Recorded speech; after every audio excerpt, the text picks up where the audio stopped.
先说一个可能会让你有点脊背发凉的结论：人类能站上食物链顶端，从来不是因为我们天生该当主人，真相要平凡得多，也侥幸得多。差不多200万年前，我们的一位祖先做出了一个违背本能的举动。他没有转身逃跑，他伸出手捡起了一根还在燃烧的树枝，就是这一个小动作，把整个人类从平庸的旧路掰上了另一条岔路。假如那根树枝被一场雨浇灭了呢？假如那团火苗压根就没被人类碰过呢？今天的地球还会是我们熟悉的模样吗？我们写得出文字吗？盖得起城市吗？还能诞生出那个会仰望星空，会追问自我的文明吗？我猜不少人的第一反应是没火而已，能有多大点事？顶多就是祖先缩在山洞里挨点冻，啃点生肉，过得糙一些罢了。只要物种还在，早晚有一天现代科技照样会冒出来，无非就是慢个几千上万年。如果你也是这么想的，那接下来的推演可能会让你彻底改主意。大自然的演化从来不是搭积木那样随随便便的事，它不是你抽掉一块，其余的照样能立着。它更像一台咬合紧密的机器，每一个齿轮都死死卡着下一个。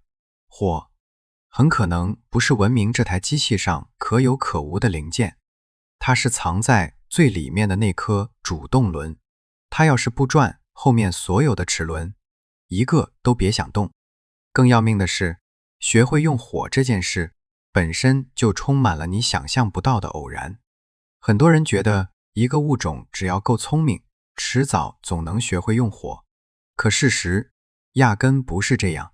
你看看今天地球上那些顶尖聪明的动物，就明白了。海豚有复杂的叫声系统，黑猩猩会用工具，大象会哀悼同伴。这些家伙够聪明了吧？可当雷电劈下来，大火腾起的时候，他们的反应全是掉头就跑。这是为什么？因为对火的恐惧是刻在陆地动物基因深处的保命本能，见火就躲，天经地义，一点毛病没有。可偏偏在200万年前的一天，这条铁律被打破了一次。我们的祖先直立人本来也该撒开腿就跑，可不知道是哪根神经搭错了线，也许纯粹就是撞了大运。有几个胆子格外肥的直立人，非但没跑，反而凑过去抓住了一根树枝。就是这一个违背生物学常识的小动作，让人类拐离了那条老路。我们反过来想一想，假如那天恰好落下一场暴雨，把那根树枝浇了个透心凉，又或者那个直立人第一回就被火苗烫伤，从此见火色变，在漫长的望不到头的演化长河里，人类始终没能把火驯服。那么在冷酷的自然选择下，我们这个物种最后会长成什么鬼样子？想弄清楚这件事，光靠拍脑门可不行。我们得顺着物理法则推，我把它拆成4道锁给你看。第一道是能量的锁，锁住的是你这具身体；第二道是黑夜的锁，锁住的是你手里的时间；第三道是物质的锁，锁住的是你能加工的材料；第4道是文明的锁，锁住的是你到底能不能安顿下来。一道道拆开，你就会看清那一簇弱不禁风的火苗是怎么托举起文明的。先看第一道能量的锁，我私下叫它牙齿的终身劳役。你有没有想过，如果大自然端到你面前的菜一点加工都没有，会是什么体验？别急着回答，你可能低估了这件事的分量。纪录片里的狮子撕咬生肉，看着好像不难，可真相是没经过烹煮的野生动物肌肉充满了坚韧的胶原蛋白，那东西嚼在嘴里，更像是一团毫无弹性又厚又硬的旧轮胎。生肉如此，草原上那些植物根茎也个个塞满了坚硬的纤维，没有火来软化，没有高温拆解毒素，祖先拿到的菜单就是这么硬核。那顿顿硬啃会啃出什么后果？现代人一天到晚真正花在咀嚼上的时间不到1个小时，这凭什么？因为火焰的高温替我们把第一道消化工序干完了。可野外的类人猿一天要花4到7个小时吃东西，他们几乎就是睁着眼不停地嚼，把一整个白天都嚼进去了。数据摆在这儿，这就是没有那个体外外挂胃要付出的代价。如果让现代人长期只吃生食，大脑会闹能量荒，身体会出现停摆。你想想，连养尊处优的我们都扛不住，更别提200万年前的老祖宗了。请你闭上眼，代入一下没有火的日子。太阳一露头，你要做的第一件事就是去找吃的，挖出几块块茎，捡到一块生肉。接下来呢，你得找个不容易被偷袭的角落。再往后整整6个多小时里，什么都干不了，你只能像一台没有感情的碾磨机，一下又一下地重复咀嚼。为了憋出足够的咬合力，你的牙齿得像石臼一样粗壮。更夸张的是，你脸上那块咀嚼肌得顺着头顶的骨头往上长。大猩猩脑袋顶上那道高高隆起的骨脊，就是为了挂住强壮的肌肉。如果没有火，我们人类的脑袋顶上80%也得顶着这么一道骨梁。考古挖出的早期人类化石就长着异常粗壮的下巴，满嘴大磨牙。没有火，人类的日子被死死拴在咀嚼这件苦力活上，动弹不得。在残酷的荒野里，时间就是活命的本钱。当你每天大部分清醒时间都在嚼东西，你哪有余力去探索世界？你没工夫琢磨季节规律，也没工夫把石头磨成工具。人类就这样沦为了一台只为填饱肚子而转动的进食机器。这就是套在人类进化脖子上的第一道枷锁。可你以为这份生食菜单只夺走了时间？不止，身体内部其实还在同时打着另一场资源争夺战。为了消化这些又硬又糙的食物，大自然不得不从你身上抽走另一个器官的预算，而这个被牺牲掉的，恰恰就是我们最引以为傲的大脑。你可能觉得奇怪，咀嚼费劲，跟大脑长得大不大有什么关系？在漫长的演化里，大自然是一个抠门到极致的会计，它死守着能量守恒的铁账。你想在某处多加一点配置，就必须从另一处硬扣一笔预算。这引出了生物人类学里著名的昂贵组织假说，熟食才是人类大脑得以进化的燃料。如果不靠火，大猩猩为了撑起庞大的身价，每天不停地嚼叶子，它根本挤不出一丁点多余的卡路里去供养一颗高速运转的大脑。你知道我们人类这颗脑子有多烧钱吗？它只占全身2%的体积，却要吞掉20%的能量。只要它还开着机，哪怕你瘫在床上一动不动，它也在拼命烧卡路里。这么多能量只能靠肠胃一点点供上去。于是一个死结出现了，要消化那些生食，你必须配一套超级复杂的肠胃去发酵分解。可那套复杂的肠胃本身也是个吞能量的大户，你靠吃生食刮下来的那点热量根本填不平这么大的窟窿。大自然只能做出一个冷冰冰的取舍。既然为了活命必须保住复杂的肠胃，那你的大脑就只能被摁在很小的尺寸里。看到没有？这才是丢了火种之后人类面前最难翻越的高墙。正是靠着熟食带来的高热量，人类肠胃大幅缩水，省下的能量全给了大脑。就在200万年前，直立人学会用火之后，脑容量一下子涨了30%。要是没有那堆熊熊燃烧的篝火，这一切全都不会发生。我们的肠胃会被牢牢焊死在原始状态，而那颗本该孕育出文明的大脑，将永远也等不来足够的燃料。你可能觉得脑子只有现在1半大，顶多也就是笨点嘛。可在危机四伏的大自然里，智力的差距是一条生死攸关的红线。一旦被摁死，就意味着人类永远想不出对付严酷环境的招数。更何况，如果没有了火光，当夜幕落下，世界将变得更加凶险。这就带到了第二道锁，黑夜的锁。它用一条规则，一刀砍掉了人类1半的可用时间。对现代人来说，灯一开，黑夜跟白天没两样，可大自然里的黑夜是一座极度危险的狩猎场，人类偏偏是一种一到黑暗里就成了睁眼瞎的生物。猫科动物有反光膜，夜行动物有敏锐的感官，可人类呢，一旦光线没了，感官几乎整个宕机。太阳落山，非洲草原对直立人来说立刻变成了禁区。没有火，我们的祖先该怎么熬过这漫长的黑夜？答案让人绝望，躲起来，什么都别做。夕阳落下，剑齿虎等猛兽出来觅食了。为了保命，你只能爬到高高的树杈，或者缩进洞穴深处。因为不会生火，连大声说话都不敢，只能挤成一团，瑟瑟发抖，苦苦等待天亮。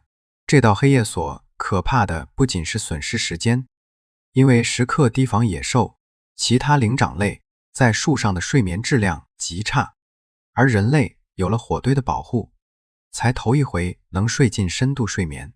高质量的深睡是大脑清扫、代谢垃圾、固化记忆的黄金时段。